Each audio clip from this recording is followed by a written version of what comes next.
legendary athlete, Robert Rocket Joe Reed. Give it up, everybody. Give it up. This world been convicted for my beliefs. Conned by the Constitution and harassed by the police. He says, because the MF dogs had guns. Nothing more can be said for that. You forgive the rant, but it's one of those moments. And we have to address this. We have to look at it at its face value and make sure we speak to it as it's governed. Yeah. All right. And you know, to start with point one, you have Will Smith. When he came out and said, hey, this is not nothing. Now being videoed and being shown live. And we've all had fun. Myself, I couldn't even certain restaurant. I would go to a store and get the lady change and she would drop it in my hand. Listen to that. Okay, and then the biggest mess I think that we have seen with all the protesters, white, Asian, Puerto Rican, Hispanic, black and all, the biggest one I liked was the NFL players. Yes. And not the name players, not those superstars, but the regular players who were saying, I could be George Floyd. Think about it. I could be George Floyd. We're all on. White, black, and all, because 2 o'clock in the morning, I get stopped coming from San Antonio to Houston, and I got a 928 S4 Porsche, and I was humping. I'm doing about 110. When the man pulled me over, That might be noticeable. hey, that's noticeable.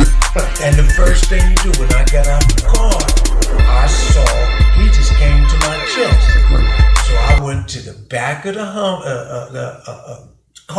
car, and I sat on the bumper and I bent down and gave him up, because you the man in charge. Exactly.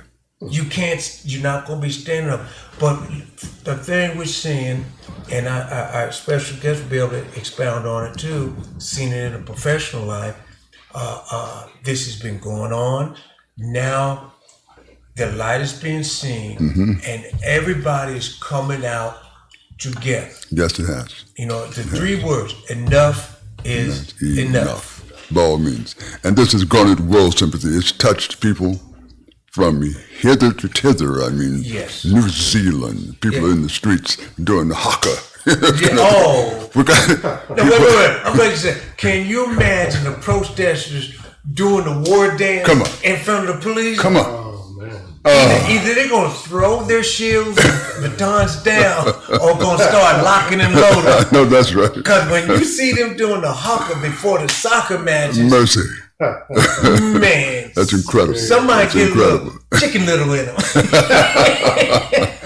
I saw there was a young lady from the Amish community.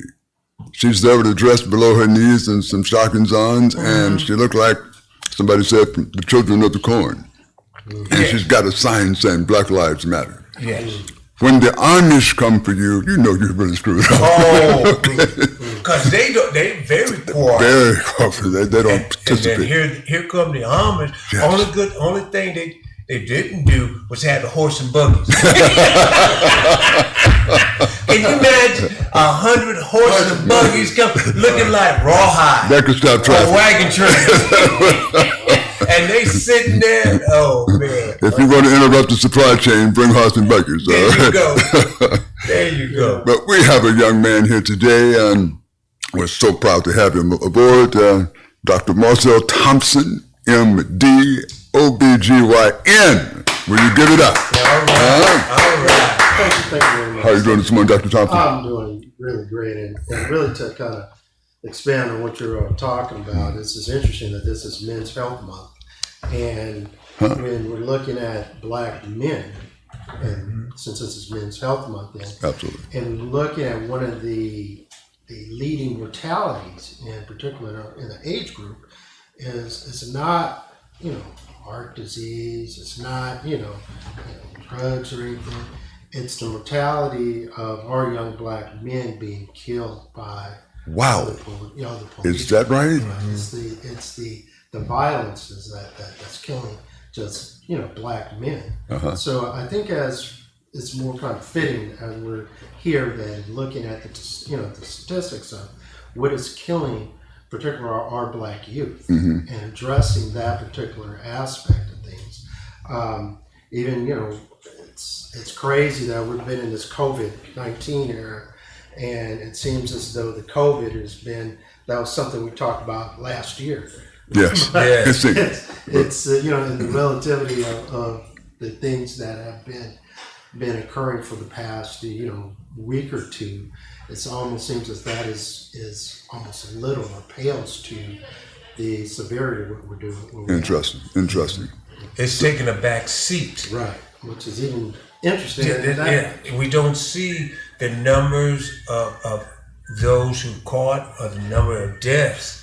And it's amazing how big little things, could set other big little things back. By all means. It's as if social justice has trumped social distancing for this moment. And fellas, I don't know how you feel about this personally, but if indeed is what you're saying statistically,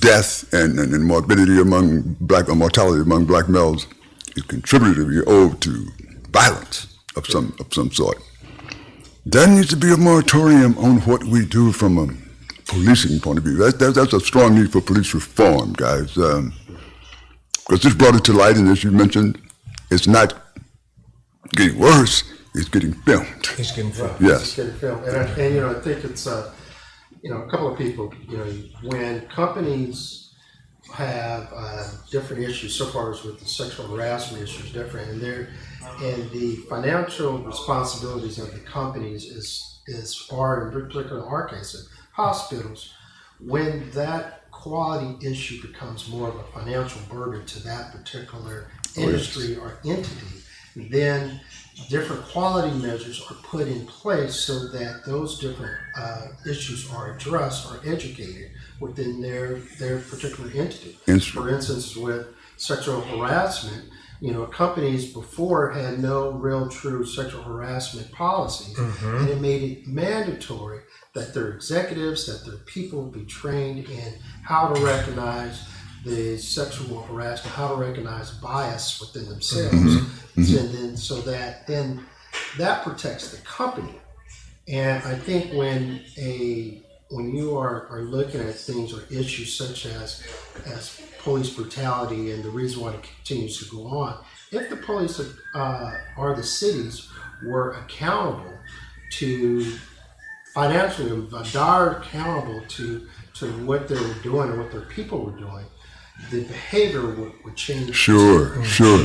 So in other words, if we would somehow stop indemnifying bad police conduct outside of the training, outside of whatever their, if you will, their training manuals are, then maybe if they're exposed to legal matters, if my boss is exposed to some kind of litigation, the training changes. Right, because that's what happens, particularly I think in every industry, and when the executives, when they're held accountable, or in the case like even when in 2008 with all these industries were having to be bailed out, it was the board members who were even though you're at the board level, there should be some accountability, some type of accountability measures that this particular company has to abide by in order to really affect the change. If there's no if there's no accountability at the top, then why would things change? But when things, if this is what it is, that every good leader of a company always says the buck stops here. Absolutely. Right. And if the buck stops here, the buck stops there with, if that police officer that's representing that police district is a reflection of that police, is a reflection of the city. And if that was to occur, then the city and the police chief, everything, They take full responsibility, and if that police officer has not been properly trained, if that police officer hasn't been properly profiled, it takes a certain psych profile to do certain jobs. You know, when pilots go to train, they have to get a psych profile. Yes, yes. I can go. I'm gonna backtrack. You remember Hill Street Blues? You remember Chips? For the first time, we actually saw morning briefings with the police before they went out on the street. Indeed. They'd let you know, boom, what's going on, what happened last night, what we're aware of, and like the gentleman, the captain say, okay, y'all be careful out there. Yes. Now, even though we've seen everything's going on, but saw what happened up in Baytown. You saw it happen to Tacoma. You saw when the 2 police officers pushed a 79-year-old man down, bleeding in his head, out his ear. Fellas, don't you see what's going on? Yes, And we're still seeing boom, kaboom, kaboom. You know, and as we were sitting in the green room before we came on air, we saw where the mayor of DC put 2 blocks. Black Lives Matter. Interesting. You know, because we going to Interesting. make it an awareness, as you say, Doc. Right, and you know, it's interesting that, you know, we're talking about the Colin Kaepernick, and the Colin Kaepernick was, you know, trying to raise awareness then, and that was in a peaceful way, and the backlash of his peaceful protests of taking a knee. And the backlashes, and you know, the president get those SOBs out of here, and all the anger and mist that was there. I'm sure people around the world, and then now what do you see is the police chiefs. Then what are they doing? Taking a knee. Taking a knee. So we've come full circle to the exact. We owe that young man an apology, do we not? But no. I'm agree with you. My wife, her dad was Navy. My father was Air Force. And I'll be honest with you, the first time we both saw it, it's like, what is he doing? Because the word wasn't out there about police brutality. It's just like we just saw Colin kneeling during the national anthems, and I'm like, whoa, I don't like that. But then now we see, since they've taken the time to bring the message out about police brutality, that opens up the door. That lets the light come in. Right. So it's a big difference. It would have been great if he were to, you know, if that issue would have been addressed of, hey, why is he doing that? He had everything to lose. But he didn't speak. Right. He didn't let it be known of the situation because why? Unlike what was happening those 4 or 5 years ago, there was no video. Nobody saw it. Interesting. But it was happening. It's Now to see, now you can build those blocks. to your point, Dr. Thompson. It's worth noting that the great Jackie Robinson, whom everybody considers at the top of the iconography, never stood for a national anthem. Refused to stand for a national anthem. He had his own causes, and he spoke about it strongly, And he was armed fervently. Yes, sir. from Fort Hood. Yes, And that's sir. what, you Is know, that right? Right. Yeah, I wasn't aware of that. He was stationed. That's where he got basic training. How about You that? know, Kaepernick, that was his main thing he was going to not stand. But I think, you know, when he started looking at the history, and he had a conversation with a special forces guy, and with this conversation with the special forces guy, he's like, well, hey, you know, if you really want to honor veterans, Yes. take a knee. Yes. Yes. But then that kind of got co-opted into something that morphed into something else. And, So- and like with this case, where, you know, we have people out on the street and they get caught in the looting and everything gets co-opted as a means of and it's totally Good point. Good point. We're going to get into a little bit more of that after this break, gentlemen. I appreciate it. We're going to go to a momentary break. Thank you. All right. This is Dr. Gabriel Arango with Arango Chiropractic Clinic, and today I'd like to inform you that Doctors of Chiropractic are primary contact healthcare providers who provide essential care, including but not limited to managing acute and urgent musculoskeletal condition. These services are critical for managing cases that otherwise could end up in the emergency rooms, worsening an already difficult situation. It is important to note that chiropractic services also keep in place health care providers, first responders, and others who have physically strenuous jobs that support critical infrastructure, such as truck drivers who continue to ensure that America's healthcare and food supplies get to where they are needed during the COVID-19 pandemic. This information was brought to you by Arango Chiropractic Clinic and Edge Radio, 1540 AM and 101.7 FM. Are you ready to be pushed over the edge? Edge Radio, coming soon to 1540 AM.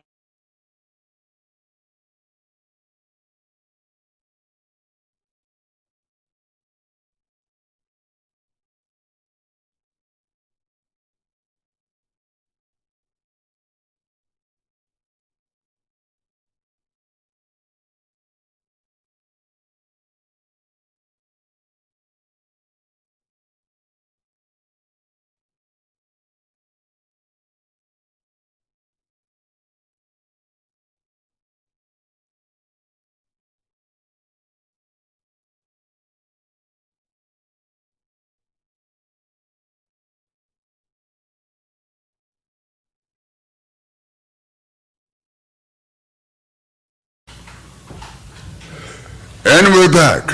We're here at Edge Radio, 1540 AM, 101.7 FM. We're on Edge Radio, where truth matters. We're having the Athletes United Hour, where leadership is in our DNA. As we went to the break, we were discussing looting, perhaps, and our misconduct within the protests. And gentlemen, I don't know where you come from. Where I come down on this is I'm from the 60s. And frankly, I don't understand peaceful demonstrations. I understand demonstrations to disrupt, and there's a Western definition of disruption. I don't want the overnight couriers of the bank to be able to take their notes to the Federal Reserve, because that gets somebody's attention, like right away.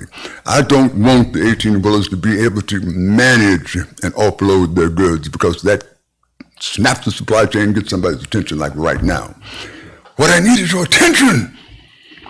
I don't need your soft praise because I marched peacefully around the corner and said Black Lives Matter. I want to disrupt business as usual. Something oddly vexing has happened in the economy, in the body politic, in the lives of human beings, and we need that recognized. I need the president to recognize it, I need the governor to recognize it, I need the mayor to recognize it, and I need my brethren to recognize it. Something needs to change. That's how change is permeated, gentlemen. Yeah, I think, we it's great to march and everything, but the one thing in which you are alluding to is the economic power that is occurring. We, unfortunately, as African Americans, we're not really financially collectively sharing our economic power within ourselves to translate that into exactly what you're saying. Mm-hmm. Now, I think when you look at any other particular races, any other particular people, those who are controlled, who contribute to the gross national product, those who contribute instead of more consumers, are treated somewhat differently. Sure.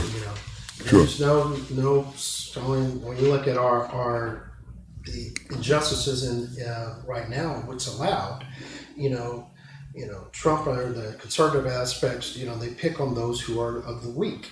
So, when the Latino diaspora, those countries are of the weak, they're not financially, strong or whatever, they're going to pick on those. It's much different how the Asian Americans are treated, how the different people, even in the midst of the Muslims, how we treated Saudi Arabia, how do we treat different Iraq, how do we treat the people, and how we treat the governments, two different things. Well, nobody is treated in the history of this nation like what is referred to as African descendants of slaves, ADOS. I read a statistic the other day that was quite disturbing about Joe. Someone said that, I guess immediately preceding the Great Depression in the 30s, that the United States government made an investment in its people that it probably hadn't made up to and including Medicare. And that was to offer practically 0% loans for new construction, for homes, which, as we all know, carries generational wealth forward.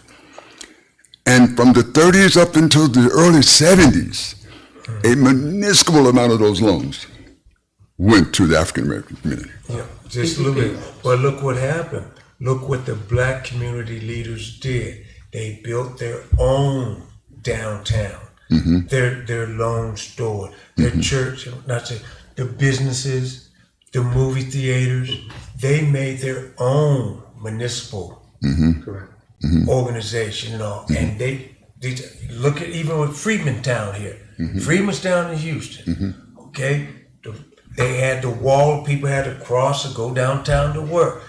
But Freemantown, everybody came to Freemantown. Babe Ruth, during the exhibition game, came to Freemantown. Because this is where it was happening. Yes.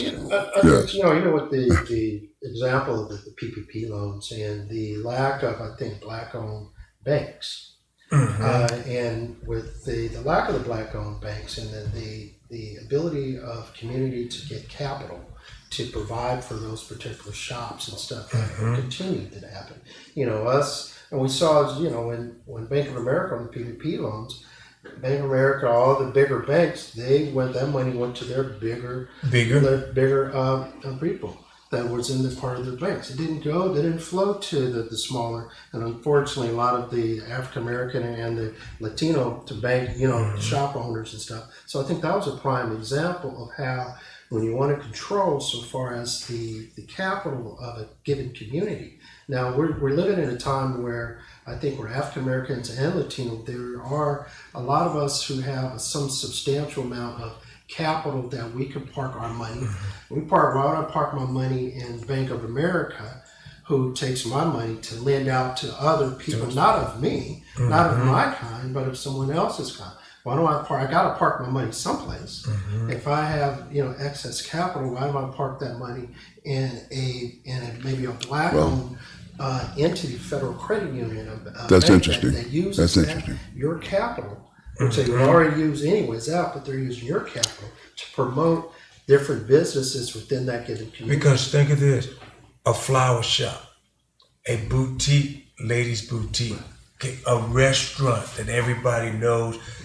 This gentleman, ladies making money doing business in the community, now they're giving back to the community. Correct. And that's the thing that you just mentioned, we're lacking. Right, that flower shop owner cannot go to Bank of America and expect Bank of America to then say, "Oh yeah, here take this loan, take what you need." And we found that I think the COVID and the financial crisis that we're at illustrates that point to the most, is that we have to do for ourselves in providing capital to ensure that there's capital, that the baker, that the flower shop owner, that the physician, that everything, that those community, those businesses, in order for our community to thrive, to survive and to thrive, we cannot rely on outside commerce or outside capital to sustain the future of our future. Well, now So listen. let's do this, Mel. We're here for Dr. Thompson.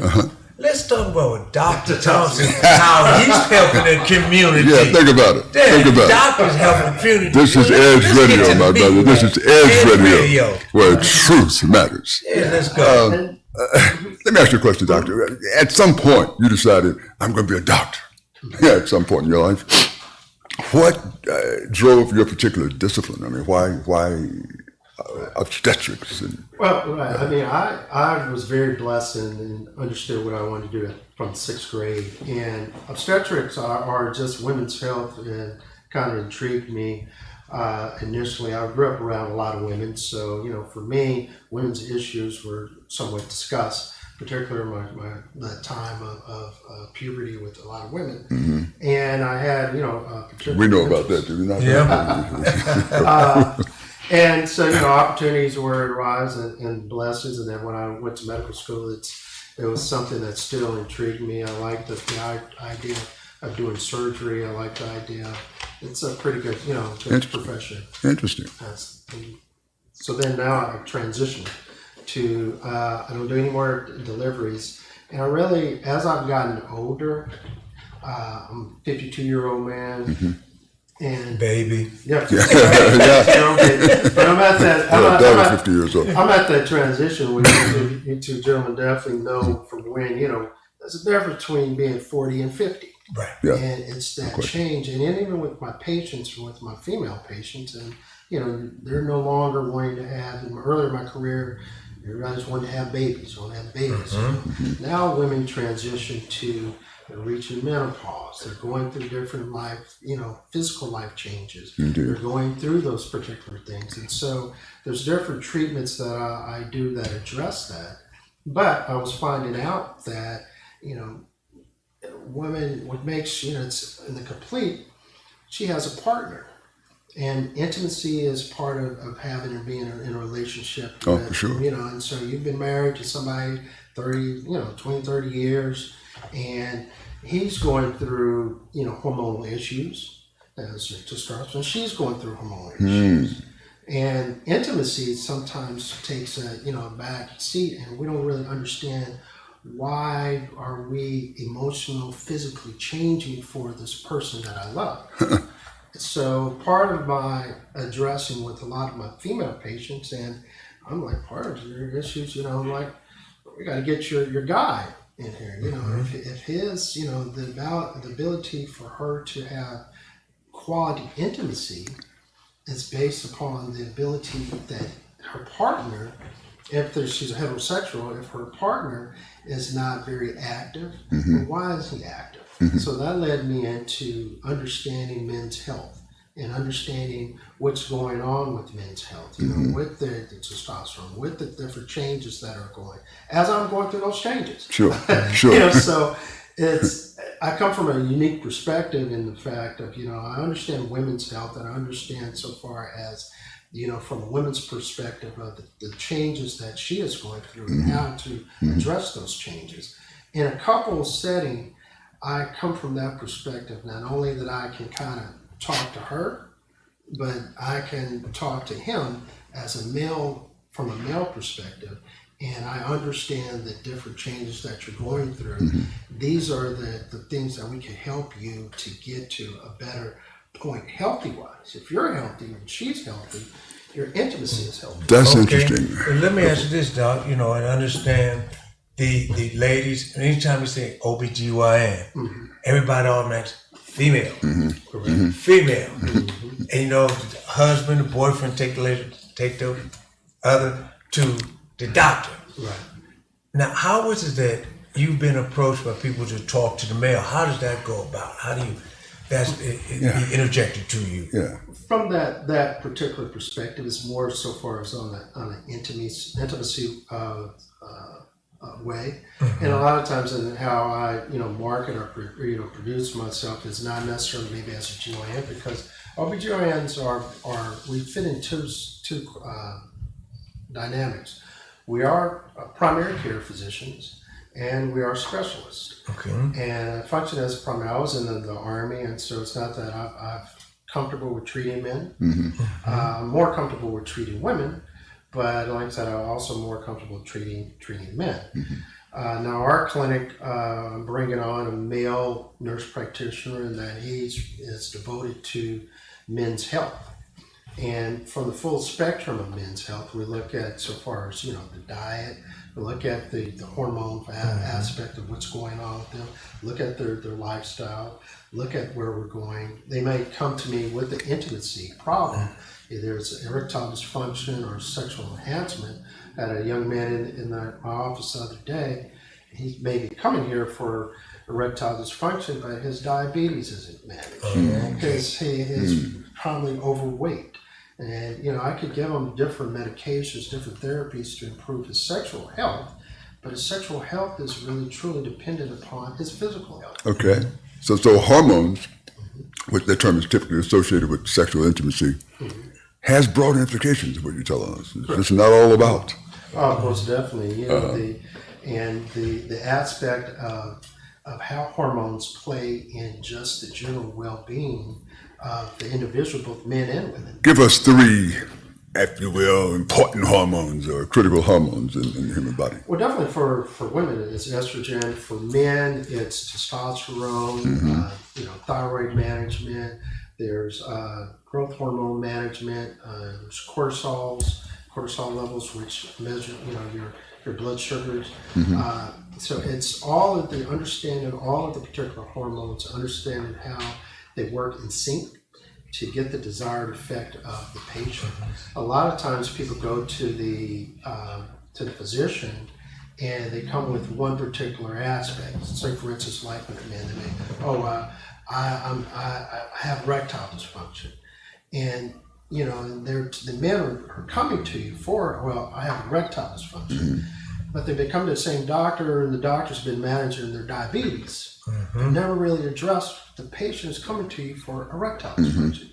Now, if you address what he's coming to you for, and you address that issue, but the bigger issue is the diabetes that you've been trying to get the patient to understand Think about that. why you need to get better control of your diabetes. Physicians just haven't connected the men to understand. Once they understand that, the better health-wise you are. You know, the guys want to be, you know, go all night, go all day, or whatever, but can't go up a flight of stairs. Come on now. So, come on, it's not a rocket science. That's interesting. Whether, you know, Underlying causes of call. Well, let me get you one question so our viewers understand. Tell them a little bit about you. You're from Houston. And how was it, like me, when I was first in college, I wasn't thinking about being a professional athlete. I wanted to be a coach. That was my degree, but lo and behold, what happened? How was it that you became the OBGYN doctor, not a vet, not a heart, lung doctor, please? And that was, you know, the case. I was very active in sports, and like I said, I went to high school for health professions. So then high school for health professions was was very exposed. We were, you know, I was seeing patients when I was a junior in high school, and things were very laxed. Back in the day, you could see I was doing, you know, female exams when I was in junior in high school. As I progressed and went through my different rotations, how I chose OBGYN was it my temperament was that, and like I said, I like doing some surgery, but I didn't like surgery all the time. I like the aspect of helping people, helping couples, and so that led me more into that aspect of being an OBGYN. It's 11:31 after the hour. It's 31 minutes after the hour. We're here at 1540 AM and 101.7 FM, Edge Radio, where truth matters. We're here with Dr. Marcel Thompson, who's enlightened us tremendously this morning on a variety of topics. And the athlete, the legendary Bobby Joe Reed. We're going to take a break and we'll be right back.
(281-744-0446). For more information, call 281-744-0446. 1540 AM and 101.7 FM Houston, Pasadena, Clear Lake, Galveston.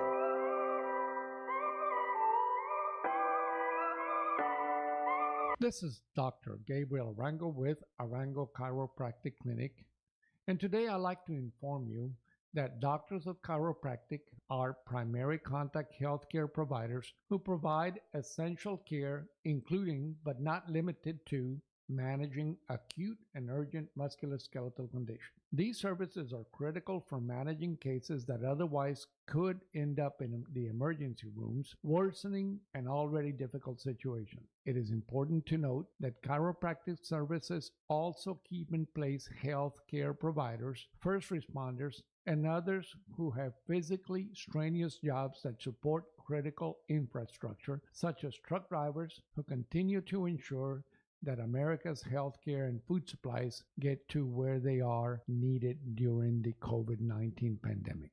This information was brought to you by Arango Chiropractic Clinic and Edge Radio, 1540 AM and 101.7 FM.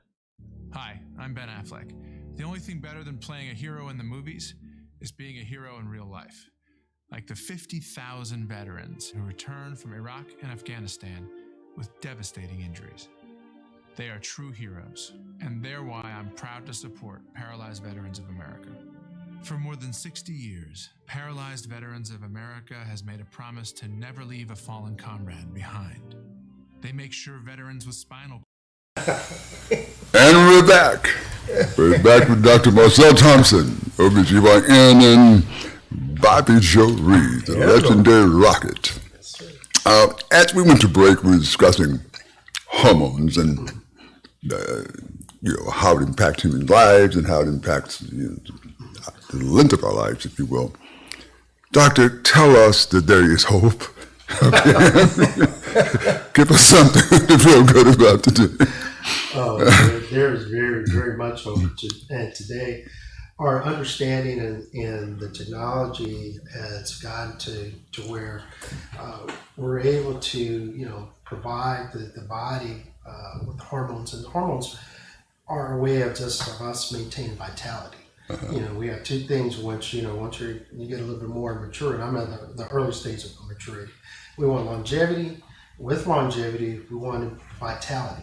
Nobody wants to be old and don't do anything.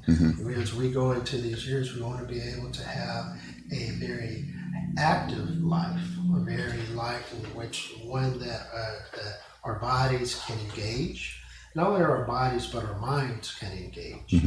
And I think a lot of research and information, particularly in the advent of the internet, because people are now going to research, like the plastic bottles, like the foods that we're eating, what's our diet, the whole rage with organic, and understanding that what's being fed to us and the need to have the particular hormones have been with us, in our diet for years. It's the reason why that chicken looks so plump. It's the reason why, back in the day, but when you were on the farm, don't gargantuan chickens like that. They wouldn't eat that.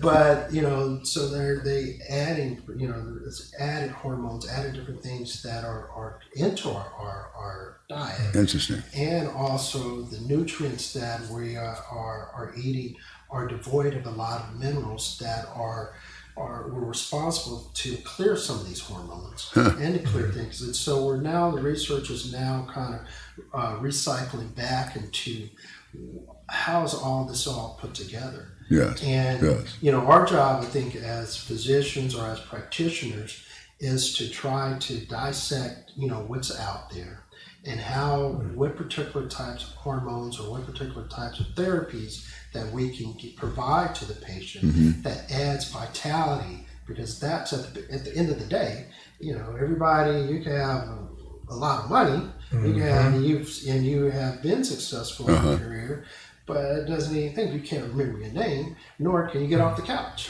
It's so funny when we look at everything's going back. First, eat a lot of red meat was good. Right. Then it came up, no, we don't need to eat that much red meat. Then chicken, then fish. Drop something on the ground, you can pick it up, eat it, because you had the 5-second rule. Thank you, Jesus. But everybody keeps coming back and changing everything. And just before we came on air, just, and Mel's going to give him a call-in number, but you remember when you with your significant other or your wife, and she started going crazy, and people said, "Man, what's wrong?" She got it from her mama. That's what we blamed everything. Yeah. It was nothing hormonal. She got it from her mama. Correct. That's interesting. And that was case closed. And along those lines, the aspect and dialogue and discussion with the advent of the internet and like with women, with women, the discussion of having an orgasm or being satisfied was never a breach discussion, but as women started talking, and as along with the productions of like the women's liberation movement, and they started coming out, then women started talking, well, hey, I like having orgasms too. Yes. I like that aspect too. What about me? Right.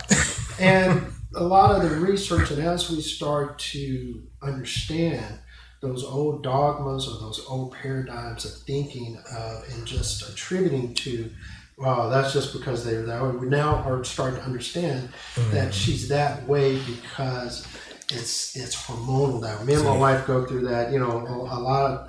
And and me being the gynecologist, she's like, why am I this way? And I'm like, it's hormones. But, So you got to bring your work at home. Right. It's like when I'm at home, I'm not. You got to bring the work home. And I tell her, like, it's this baby, but since she's Dr. Mom at home and I'm just, Marcel at home, And then you go. after a while it takes some type of, That's interesting. has to be co-signed by some doctor. So, doctor, is stress a factor in hormonal levels? And Most definitely. And I think what we're finding in particular now with the COVID and everything that's happening now, even with the COVID, that's the reason why we have gained. I know I gained COVID pounds. When we were locked in. You're locked in. We a lot of us ate. A lot of that was for when you're stressed, your cortisol levels go up. Interesting. Because your cortisol levels go up, it starts to it makes you want to like and then you find yourself snacking. Now you have kids. Yeah. How old are they? I have a 21, a 16-year-old, and an 11-year-old. Oh, that's some stress in there. Now that's stress. I imagine you do the. Go ask your mama. My wife says I don't necessarily have stress, but that I'm a carrier. I'm not exactly sure what that means, but we have a lot of onlookers here that I'm sure are just as curious as we are. And if you have a question to ask the doctor, our call-in line is 281-587-1540. We're here on Edge Radio at 1540 AM and 101.7 FM, and we're going to take a small break.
I'm Ben Affleck. The only thing better than playing a hero in the movies is being a hero in real life. Like the 50,000 veterans who returned from Iraq and Afghanistan with devastating injuries. They are true heroes, and they're why I'm proud to support Paralyzed Veterans of America. For more than 60 years, Paralyzed Veterans of America has made a promise to never leave a fallen comrade behind. They make sure veterans with spinal cord injuries get the quality medical care, rehabilitation, and housing they need when they come home. They stay with our fallen heroes for the long term, offering counseling, job training, and support to help them regain the freedom and independence they fought so hard for, all at no cost to them. Our veterans fought for us. Let's fight for them. To learn more about how you can help, visit pva.org. That's pva.org. We will never leave a fallen comrade behind.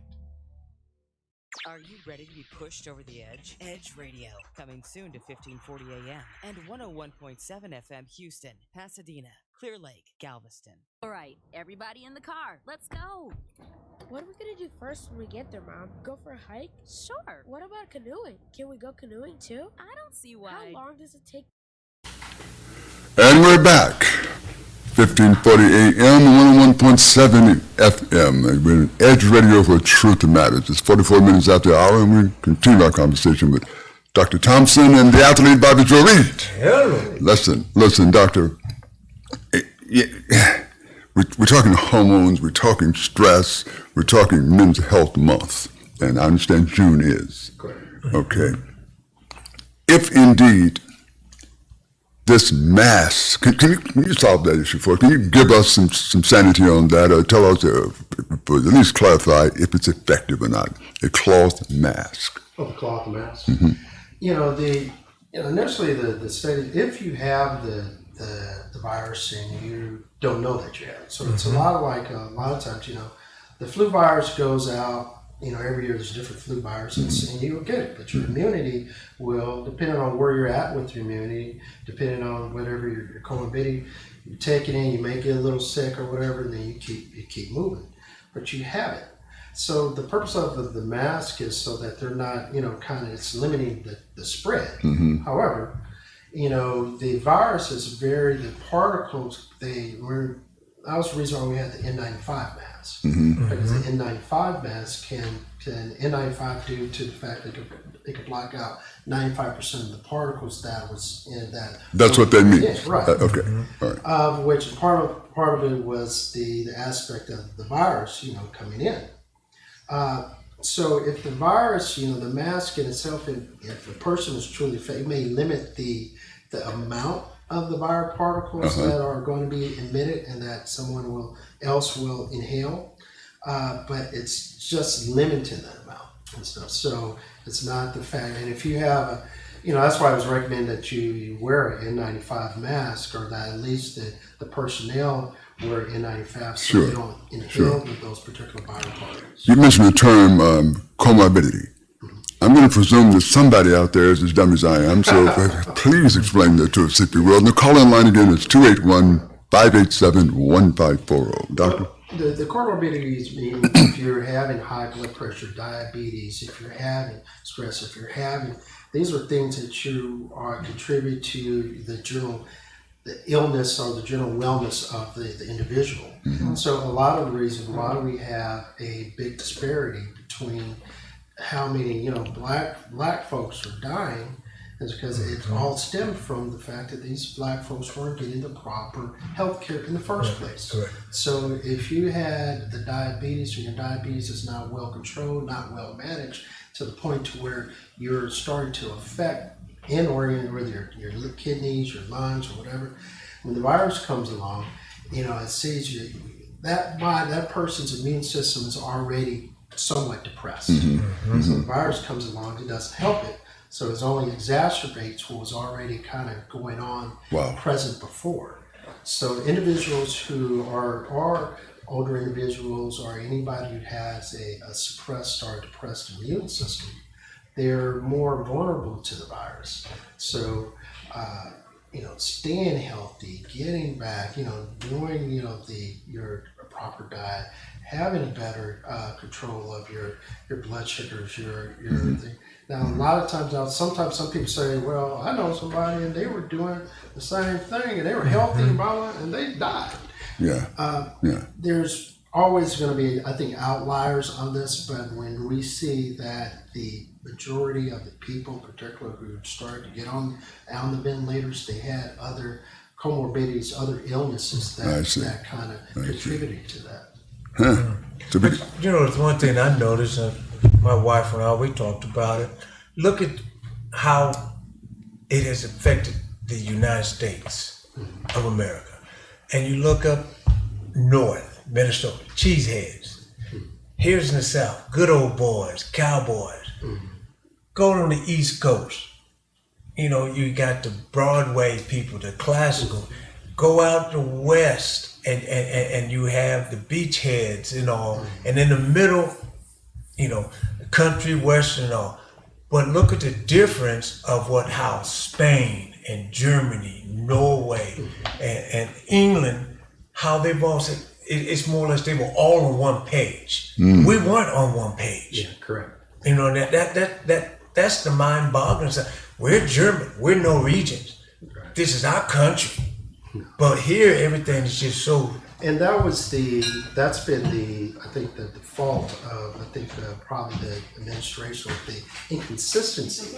You know, when they first came out, you know, there was really no true plan, even from the medical side, There you go. of how we're going to address this. This isn't issue because of the presidents and the, you know, they're Fauci and FD, you know, CDC is saying one thing, he's saying, and the messaging was so different. It was very And different. like NBC, which is the prime example of how one is doing with the protest. When, you know, some states are very hard on protests, some states are very lenient on protests, some states because on the national, there's no national address of how we deal with this one particular issue that affects us all, regardless of geographical region or regardless of the color, that it's still going to affect us. And I think the lack of leadership between on the national, setting that tone, setting that, okay, this is how we're, you know, we're going to do testing. This is how the testing. We went through 4 weeks, Anybody knew what to do? And we still don't know. Yeah. It's really- Well, it's just still put not it this general way. consensus. Put it this way. We're now in hurricane season. You can't go into H-E-B or Walmart, Kroger, and they got the signs up of how to prepare. Right. Then come tornado season. Tornado Alley through Oklahoma. Everybody knows what. There's a message given. This is it, what we do. But as you mentioned, it was nothing to say, wow. Right. Imagine if each particular, you know, store had a different way of preparing for a hurricane. That's kind of where we're at right now. Right. ladies and gentlemen, we want to thank our guest, Dr. Marcel Thompson, MD, for the enlightenment, information, and hope he's brought us. Doctor, will you come back and visit us again, please? I will come back and visit you. Okay. No, Doc, And thank people they could reach me at my website is venuscenters.com. VenusCenters.com. Let's say that loud. Dr. Marcel you. Thompson. You're located where? I'm located in the heart of Bel Air. Heart of Bel Air.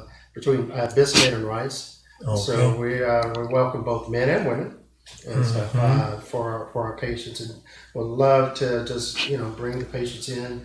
Let me explain to how everything works together with the. That's perfect. That's And the perfect. thing about where you're located, people should know, if it's traffic on 610, Rice gets you from Post Oak all the way down to the other side of He Post speaks to Oak. knowledge. He speaks to knowledge. Well, we want to thank you, Doctor. It's an honor. By all Very means. cool. Please have me back. Absolutely. Yes.